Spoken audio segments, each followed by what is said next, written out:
जय जगन्नाथ मु दिवाकर दास आपण मानक प्रणाम करुच्ची। अनेक जानती ना गंगा जलर फायदा आउ अनेक घरे केवल गंगा जल रखी जिते किसी छुआ छुआ हो जाए गंगा जल छिंची दिखते किंतु यही गंगा जल आपंकर धन को वृद्धि करे। जदि आप किसी प्रतिकार गंगा जल करुँच तो कौन करेंगे प्रतिकार शेष पर्यंत वीडियो को देखो।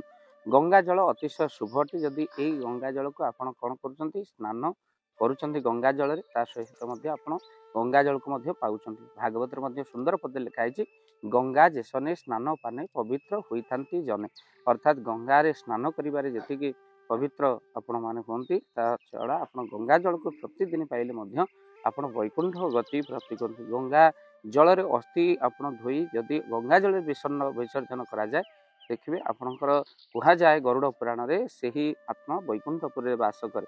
गंगा रे जदि आप अस्थि पकई पारना जितेबाला आप केउठी भी अस्थि विसर्जन कर गंगा जल धुआई दियन आउ अस्थि गंगा जल विसर्जन हेले आत्मा बहुत दिन पर्यंत वैकुंठ गति पाप नष्ट हो जाए। गंगा जल मानसिक शांति आपको प्रदान करते। तेणु आपण मन रखि गंगा जलर दान केतेबेले आप करेंगे ना कौन एक सोमवार दिन किसी गंगा जल को आप दान कर दिंतु अन्य मानक दे दिंतु जे यहाँ गंगा जल दान कले महापाप आपणकर नष्ट हो जाए। गंगा जल दान आपण गुरु गृह को जाई जहाँ को आप गुरु करिसेंती किसी गंगा जल आप नहीं एबे तो डुप्लिकेट खाली पानी आसूची गंगा जल नाम कि आप हरिद्वार किंबा गंगा को संग्रह कर गंगा जल ओरिजिनल गंगा आपणकर गुरु को समर्पण कर दियंतु। गंगा जल गुरु को देले अर्थात जहाँ को आप दीक्षा नहीं गंगा जल जदि आप दौरान आपणकर समस्त पाप नष्ट हो आपण वैकुंठपुर गति पाती। भक्त बंधु गंगा द्वारा आपणकर मन शांत रहे। तो खाली सेतिक नुहे आप गंगा जल को कौन करेंगे ना किसी गंगा जल आप काच किंबा आपण पितल पात्र रखी आपण दुआर मुहरे गंगा जल रखी प्रत्येक दिन तादरे किसी फूल पकई दियंतु।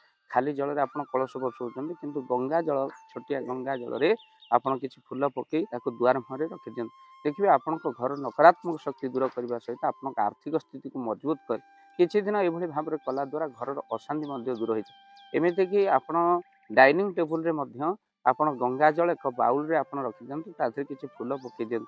हाँ गंगा जल थोई से डाइनिंग रे आप आमिष भक्षण करूँ ना किंतु जो दिन आप आमिष भक्षण करूना से गंगा जल को आप रखु बहुत दिन रखु जब आप चाहिए गंगा जल को बदल पारे किंतु आपड़ से गंगा जल को डाइनिंग टेबुल रे रखिले गोटे बाउल रे बेडरूम रे रखिले घर नकारात्मक शक्ति दूर होगा सहित घरे शांति रही है। खाली सेतिक नुहे आपणकर धन को दुई गुण वृद्धि करें तो वृथा खर्च को आपणकर रखी था। गंगा जल रे नकारात्मक शक्ति दूर होगा सहित गंगा जल जदि आप ठाकुर घर रखुंट ईश्वर शांति आपण होता है। गंगा जल ठाकुर घरे आप रखी से गंगा जल रे आप सबुदिन प्रभु को कौन करूँ ना गंगा जल रे चुआ चंदन आप मिसई गंगा जल अगरु मिसई आप कौन करूँ कर्पूर अगरु चुआ भूल कहली चुआ नुहे अगरु आउ आप कर्पूर आप मिसई आप कौन करेंगे ना प्रभु पाखे प्रथम ठाकुर को स्नान छिंची दिंतु कौन से फूल दुबरे ठाकुर को पोछि दिंतु सफा कपड़ा ठाकुर को पोछि यह द्वारा भगवान बहुत खुशी होता है। यह पूजार नियम अटे। आपड़ जदि एभली करते ईश्वर शांति हूँ। तेणु गंगा जल आप दुआर मुहरे रखी आपणकर डाइनिंग रे रखी आप धन को वृद्धि करें। परीक्षा कर देखो 7 दिन कलापर आप जानीपर अटकी धन आपणकर प्राप्ति हो। वीडियो को शेयर करेंगे ये हाथ छड़ा करूँ ना ये सुजोग कहीं अनेक द्वारा लाभ प्राप्ति करें। वीडियो को शेयर करने सहित चैनल जदि ना चैनल को सब्सक्राइब कर दे। जय जगन्नाथ जय पंचशर जय जगन्नाथ। धन अर्जने धर्म करी धर्मे प्राप्त नरहरि।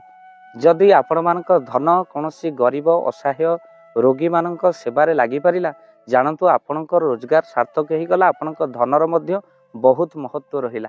तो आज आपण माने जदि चाहूचंती आपणकर से धन महत कार्य लागू जेमिति कि आमे गोटे आम्बुलांस करिचु जो आम्बुलांस प्रतिदिन किसी असहाय रोगी मानक मेडिकल रे पहुंचाए किसी गरीब अनाथ शिशु मानक आमे वस्त्र दान करू किसी रोगी मानक पाखरे पहुंचू जो माने बहुत रोगरे पीड़ित से पाखरे आमे किसी अर्थ आ गरीब लोक मानकू सहायता प्रदान करू। ये किछि दिन पूर्व आपण माने सहयोग कले आमे मध्य किछि कंबल असहाय मानक पाखरे जाई पहुंची बांटी थिलु। आपण को कृतज्ञता ज्ञापन करने सहित जदि आप चाहते आपण धन आम द्वारा କୌଣସି ମହତ କାର୍ଯ୍ୟରେ ଲାଗୁ ତ ସ୍କ୍ରିନ୍ରେ ଚାଲିଥିବା ନମ୍ବରରେ ନିଶ୍ଚିନ୍ତ ଆପଣ କଲ୍ କରନ୍ତୁ।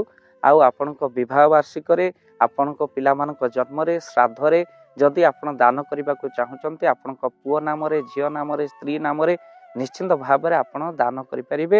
ସ୍କ୍ରିନ୍ରେ ଚାଲିଥିବା ନମ୍ବରରେ ଆପଣ କଲ୍ କରନ୍ତୁ, ଆମେ ଦେବୁ ଆପଣଙ୍କୁ ଫୋନ୍ ପେ ନମ୍ବର, ଯେଉଁ ଫୋନ୍ ପେ ନମ୍ବରରେ ଆପଣଙ୍କର ଦାନ ପହଞ୍ଚି ପାରିବ। ଆଉ ନିଶ୍ଚିନ୍ତ ଭାବରେ ଆପଣଙ୍କର ଦାନ କେଉଁ କାର୍ଯ୍ୟରେ ଲାଗୁଛି ତାର ମଧ୍ୟ ଭିଡ଼ିଓ କରି ଭାବ ଦିବାକର ଚ୍ୟାନେଲରେ ଆମେ ନିଶ୍ଚିନ୍ତ ଭାବରେ ପକାଇବୁ।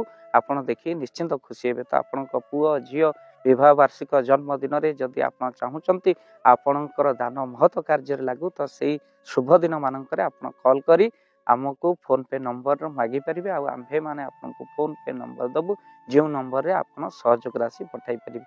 ନିଶ୍ଚିନ୍ତ ଭାବରେ ଆପଣଙ୍କର ଧନର ସାର୍ଥକତା ହେବ।